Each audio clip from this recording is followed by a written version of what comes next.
Hey guys, I'm John Setzler. Welcome back to Man Cave Meals.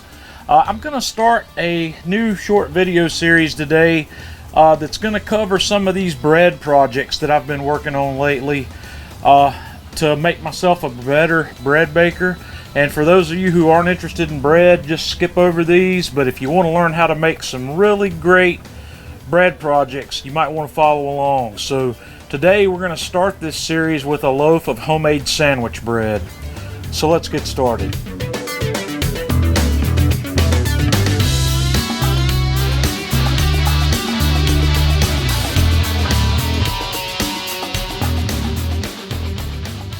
To get our bread dough started, I have taken the water and the milk and the sugar from this recipe and put it in a small bowl here, and I've heated that up in the microwave to about 100 degrees Fahrenheit.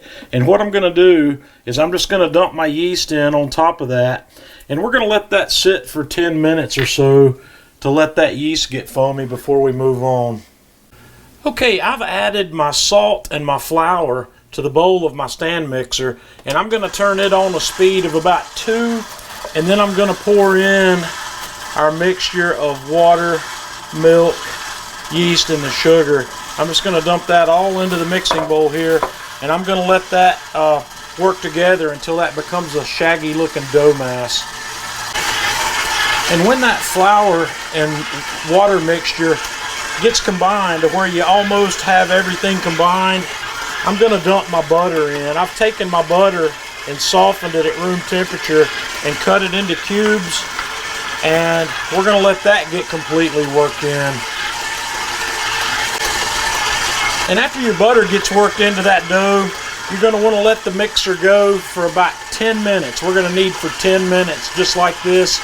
We'll have a nice solid dough mass, and it'll be pulling away from the sides cleanly. And after about 10 minutes of kneading, this is what your dough is going to look like in the bowl. So we're going to take that out. So what I'm going to do here is I'm just going to take my dough and kind of turn it in and create a tight dough ball and kind of pinch it up at the bottom where we've got a smooth surface across the top. I'm going to roll it around in my greased bowl a little bit to coat that surface, and then flip it over. And then I'm going to cover this guy with plastic. We're going to let this rise for 60 to 90 minutes until that doubles in size. My dough's risen up again nicely here. I'm going to yank the plastic off of here. Have a look at that. That's about what we're looking for. So first thing I'm going to do with it now is just punch it down. And then I'm going to roll it out of the bowl.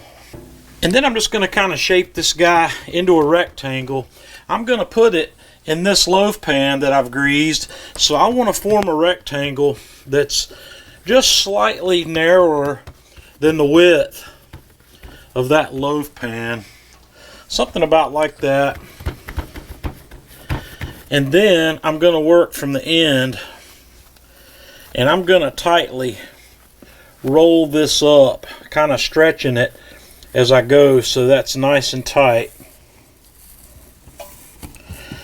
And then I'm going to get our seam edge.